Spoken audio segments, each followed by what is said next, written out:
Do you take anything from the fact that it was kind of a one-sided ball? Well, it was a 3-game series, and Blue had won the series by 10 points and 12 points, and I just we can't. With Alex and Solo on that Blue team, they can lose. You just don't want to Kim is. The two vets like that, but I just think it was all good, really good work for us. And then to be able to, play some simulated 10-minute, game-like quarters, get these guys out in front of some people with some, a little bit of like the nervous energy because people are watching. It was just really, really good thing that we did this summer, the way we structured our weeks. You feel like you accomplished what you wanted to accomplish this summer? I did. I think getting just being able to get Furf and Big Eric, I think, having missed summer one, Eric having a little bit of the foot in the beginning of summer two, but to be able to get, Big Eric, like 2 weeks of good work like that, and just to see some of the things that he could do, especially offensively with his size. Like just seeing the way that the way Jay Stu looked, the way Jay Ross looked, out there, the way Silas is, has gotten better with each one of these outings throughout the summer. I think we're gonna have I know for me when I go and take, a little 10-day break before the guys come back, I'm gonna have a better time at the Jersey Shore. Just feeling better about the team, Brillin, it's hard not to feel, good about the team when you see how the centers look. You know what you got at point guard. You know what you got on the wing. You know what Alex and Stu and those guys look like. You feel better. Very dynamic, Brandon. Thank you. We'll leave it up to you guys. Brillin, really the kid could shoot. He also, it just seems to fit in so fluidly with a lot that you guys are trying to do out there. What are your impressions of him and how kind of transition he'll have into this level of the game? Brillin knows how to play. It was kind of like a, in some like a setting like maybe the McDonald's game. It's it probably works to his disadvantage because at a game like that, he's not just out there, looking for his or what have you. Like the guy can pass, and and he knows how to move without the ball. And he could guard. I think he, I think it's, he's got a maturity about him, and we've got to get him ready for November. Obviously, we've had this conversation with him. He's going to be, people are dying to see him play. I mean, in terms of the freshman class, I mean, he's a really exciting player. There's a lot of anticipation for what he's going to look like this winter. And I think we just have to prepare him mentally, for the high expectations and the high anticipation, and just get him ready for all that so he can handle it and go out and perform like you've seen he can perform. Coach, what's the dynamic like coaching the two brothers? Does one make the other better? The Ross brothers, JR2 and Jay Ross, yeah. I mean, first of all, it's an awesome family, and get well soon to Jackie. Jackie Ross is, recovering, from some surgery, and she's doing great though. So get well soon, Jackie. And they're just like everything you'd want in people in your program, culture-wise, talent-wise. You could. I think you saw all the things that Jay Ross could bring to the table today, minus making threes, but he literally did everything else on the court. And I think his brother is a very similar prospect, and they're just like couldn't ask for more than what they bring to you on a daily basis with how hard they work, and then they're just total soldiers, just soldiers. Do you identify with Jacob a little bit because you were the kid jetter? Yeah, younger brother, different personalities. Yeah, I mean, the younger brother tends to be probably more, just like more of an asshole, and that's how I was and am, and I think he is too, in a good way. What do you like about Eric's offensive game? Eric is skilled as hell. I mean, and I think that's part of. I mean, he could face up and drive it. He can make threes, and he's got a low post game. I think. It's getting that total buy-in from Eric that like we've got to build. You've got to become dominant for us, like as a rim protector, as a ball screen defender, as a low post defender. You got to become dominant as a guy that's going to finish with great efficiency around the basket, and then what you do those things for us, you're going to be able to play out behind the line. But at that position, we're going to get that motor and that defensive mindset, that warrior mentality, because I don't think there's a lot of freshmen that come into college with his offensive skill set. Does it help him every day to play against terrorists? Is that going to develop that? Yeah, I mean, it helps him. I mean, he's going through what Donovan went through with Adama. Donovan got his ass kicked a lot that summer, and then he started having days. Adama was pretty relentless and ruthless, so that was what got Donovan ready for the type of freshman year he had, and I think Taras is doing the same thing for Eric, because Taras could be one of the 2 or 3 best big guys in the country. Based on his talent, and so that's what Eric's got to deal with every day. Obviously, Jaylen was a lot better today than last time we saw him a couple of weeks ago. Is it safe to say that, I know it's August, but he's in a real battle at the wing for minutes and potential starting spot? Yeah. I think in our mind right now, it's like when you're coming off the year that we had. I don't think. Or again, at UConn,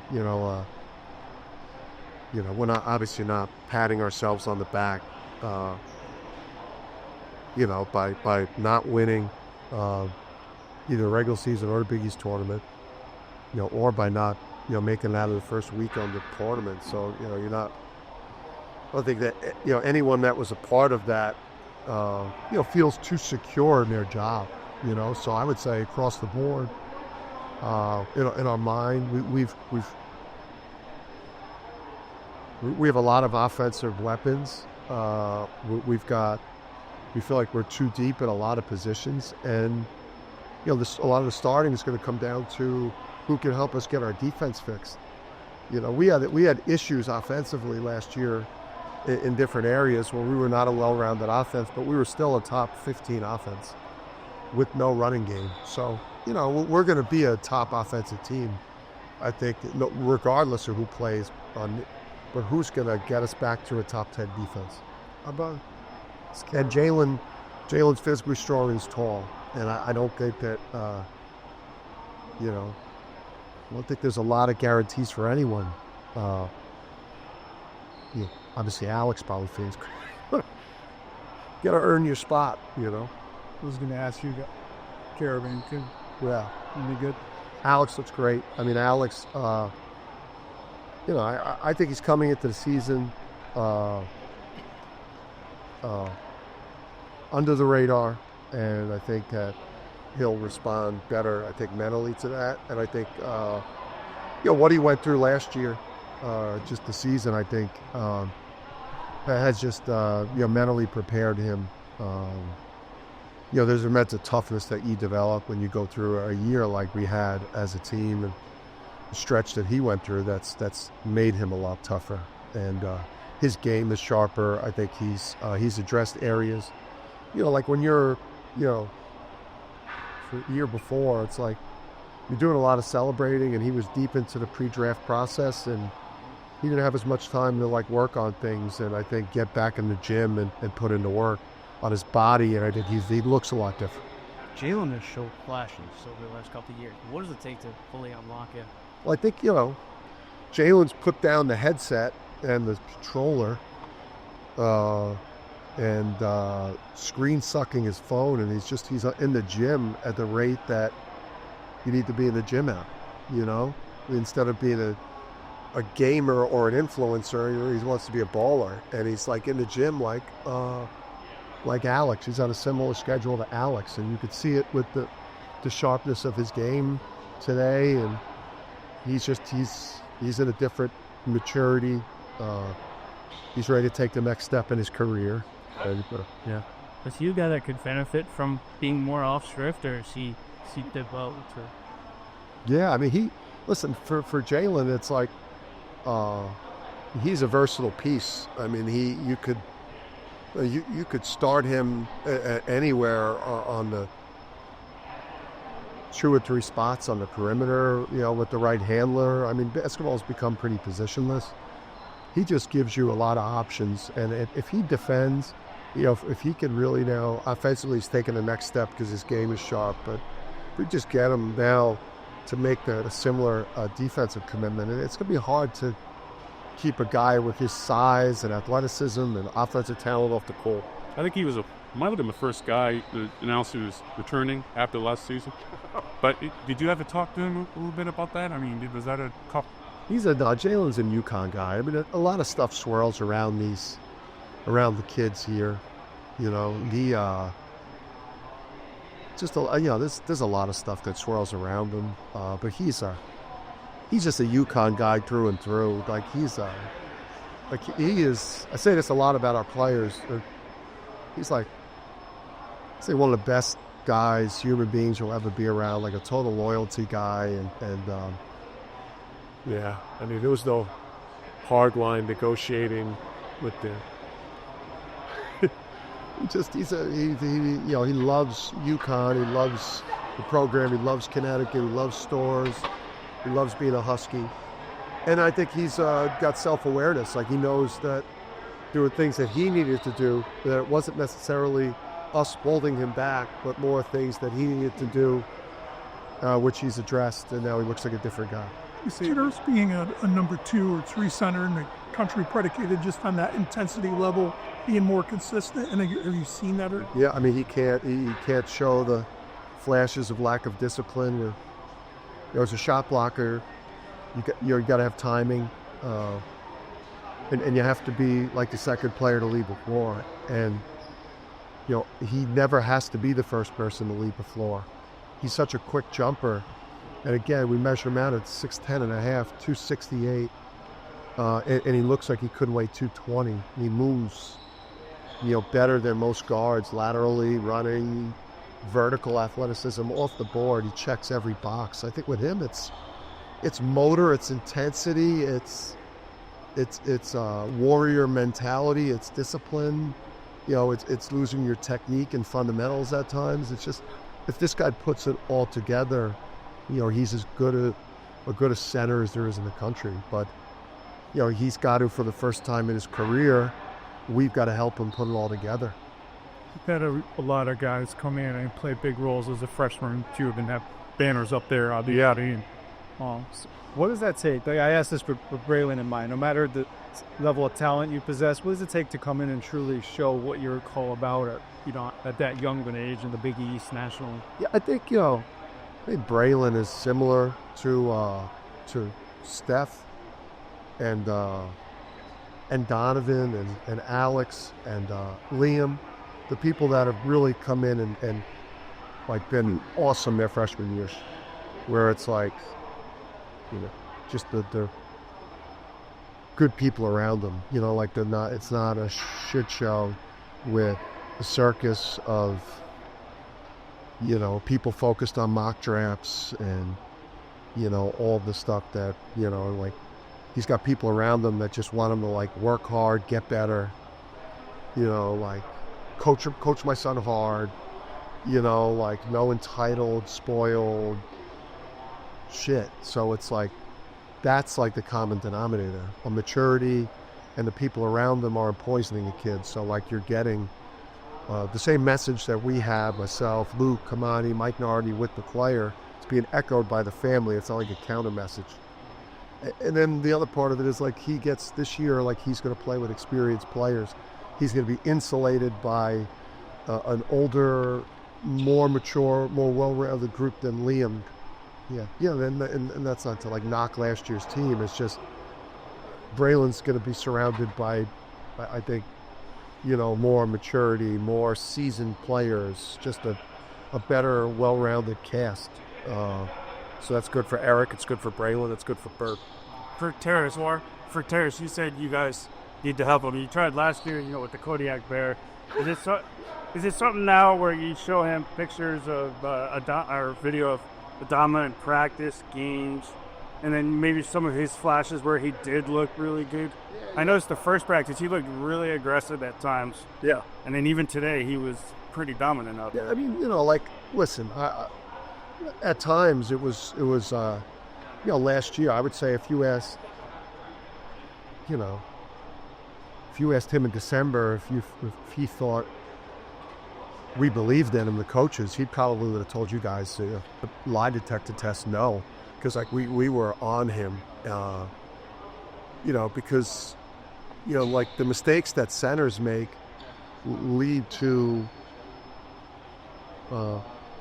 exposing the rim on defense, to getting scored on at the rim or putting you in, it's like some of the fundamental technique things that you have to master, the communication as a center, being a great screener on offense, like doing hard things well. It's not exciting stuff, but those are the part of your position as a center. Like you've got to be a great screener.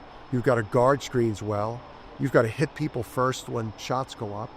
You've got to understand how to like post up big and small, like low and big to present a big target. I mean, this stuff that's not very fun to master that you've got to master or else you're not a good big guy. So, but we've spent a lot of time with Terrace, and Terrace is he's worked his ass off, and I think that we believe that we've bet heavy that he's going to have a dominant year. But once the lob passes are back, Silas, looks like he's doing exactly what you want. Yeah. In terms of looking to score, is that part of his game that still on there? Yeah, I mean, the thing with Silas that was the most appealing was the Tristan qualities, the two-way player. Like he's going to help fortify our defense because he's competitive and he's 6'3.5", 6'4", and he's physically strong. He's a veteran, and he's going to be in those positions a lot with the way we play offense and his own ability to get in the paint. Where he's just right now the decision making of when I get to the logo. Do I attack the rim? Do I throw the lob? Do I spray it to our? We've got big time shooting out there, so he's going to have a lot of space and options. And right now, he's just going through the process of decision. J. Ross one more confident. He looks like he's just moving a little better out there with a purpose. Yeah, he's stronger. I think he's put on muscle, and and he's older. And when going back through and watching the season, I mean, he helped us in. At Georgetown, he played great. At Marquette, he's a big reason why we won that game. His defense of work that he did in those games. So, dude, he had his moments last year. I thought he had some really bad luck. He had some threes that rimmed out, that if they go in, that gets his confidence to a different level. He's going to do it. Coach, how's Malachi? Is the injury recovery going? I saw no knee brace today. Yeah, he feels good. I think he's a critical piece for us this year. I think he's going to give us a different look. He's going to give us more pace. He's going to give us a different look in terms of being able to pressure people and put him on the court with athletes where we could pick up and pressure and change the speed and pace of the game and the tempo. So we're excited to put him in those positions And he's got some pop. He's got some swagger. He's got some confidence. And he won't let me forget about the Dayton game.